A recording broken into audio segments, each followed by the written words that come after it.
Have a seat right here, Ham. Keep Nick company while he waits for his bus. Jesus, I almost made it. Well, Nick. I'm surprised seeing you here. Yeah, right. Did you come to see me off or make sure I really leave town? Well, it never hurts to keep an eye on you. You know what you want, or do you need a minute? I'd like a minute, please. You know, the mass I had for your dad the other day was really nice.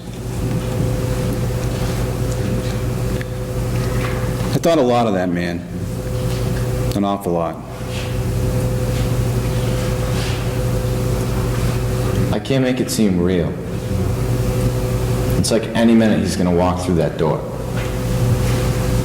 But I know how much he meant to you. You know, I thanked him a lot over the years. Thanked him? For what? For making my life a living hell. Kicking my ass back to school when I worked for him down at that old asbestos plant. You remember what that place was like? It was a hole. Maybe you don't. I'm not in much of a mood for reminiscing.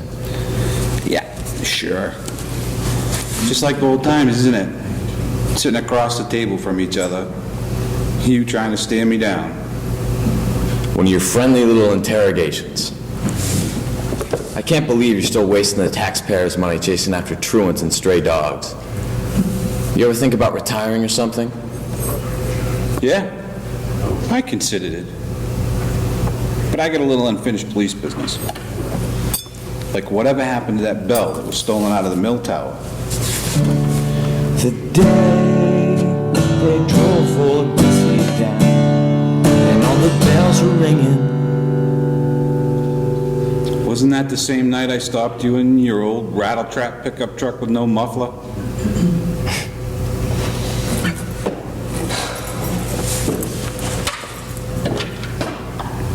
That was one hell of a long time ago.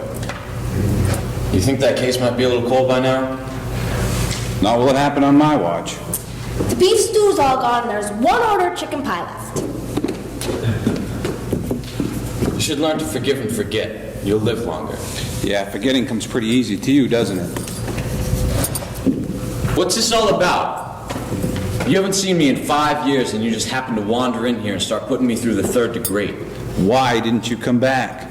Don't start on me, man. I came back. You know I did. Once. Once in 5 years. He was in and out of the hospital and he needed you the most. Where were you? Out striking it rich. Striking it rich? You think I moved out to LA and had everything just handed to me? Not to mention you got some goddamn nerve laying this guilt trip on me now. You're doing a fine job by yourself. He was your father, for Christ's sakes, and you couldn't even be there when he needed you. Go to hell!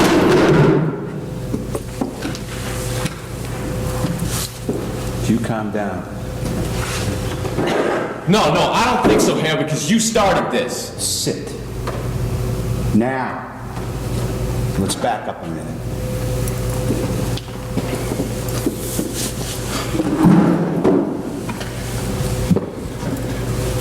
Now that we're on the topic of family devotion, don't mind me saying that street runs both ways. He never told me he was sick.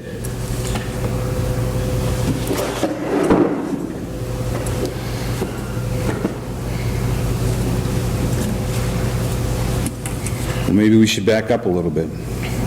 Maybe you should mind your own business. The people in this town are my business, and your father was my friend. Then you tell me what he was thinking. I thought I was coming back to celebrate with him, but I ended up saying goodbye. For what it's worth, a few days with him would have been a comfort for me, too. By the time I got to the hospital, he could barely even talk. If I could have stopped bawling, I think I would have screamed at him for cheating me that way. I don't know what he was thinking, but I'm sure cheating you was not any part of it. Well, it really doesn't matter now, does it? You know, I really don't need to be having this conversation with you.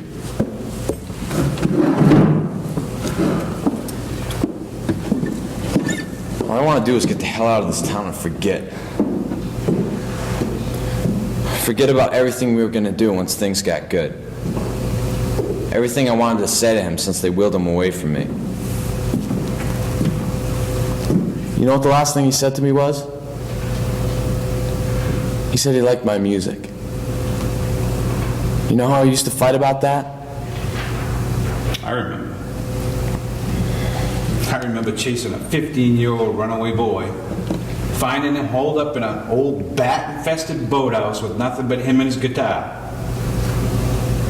You know, after the fourth or fifth time I found you there, you'd have thought you'd found a new place to hide. He wouldn't let me sing Dylan songs in the house, and I hated him for it. So I started writing my own stuff. I finally realized he hated Dylan so much because it hit him too close to home. So I've thanked him a lot, too. I mean, if he hadn't hated Dylan so much, I wouldn't be where I am today. Wherever that is. Ready to order? You look like you need a minute. You know, I want to tell you something. Just before he died, he and I were sitting right there at that table. He was telling everybody in this restaurant, you were going to have a record. And it wasn't the record I thought you'd have. But you know what? He knew how much that music meant to you. He was so proud of you. He said that? You're damn right he did. He never said that to me. Not that I ever gave him a chance to. No, you were a real little shit. I wish he was here. I wish I could tell him how hard I tried. No one got it. Not him. For damn sure not you. I mean, I told him I loved him, but he was so far gone I'm not sure he heard me. He knew it. He knew it.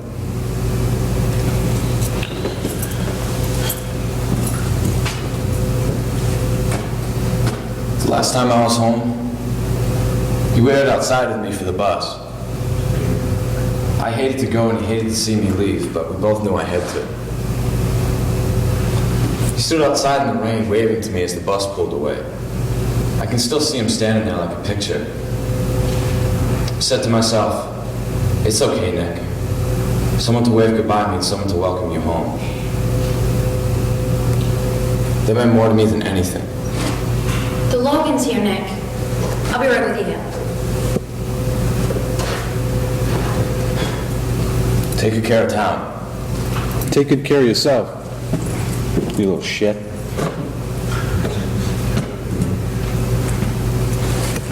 Hey, if you ever happen to be riding out past the old homestead, you might want to shine a light around under the barn. Thanks. I'll do that. Hey, Nick, wait up. Don't try to talk me out of leaving, man. I know it's been damn dull around this town since I left, but you just have to make do with stray dogs. I'm not going to try to talk you out of leaving. Thought I'd wave to you.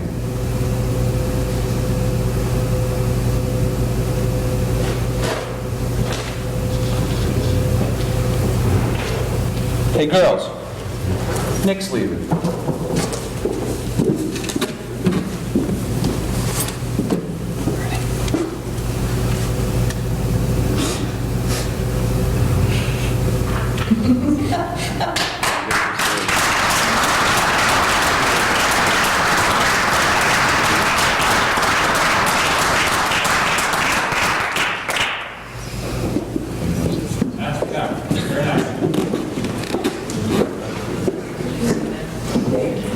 Take 10, guys, and we'll come right back.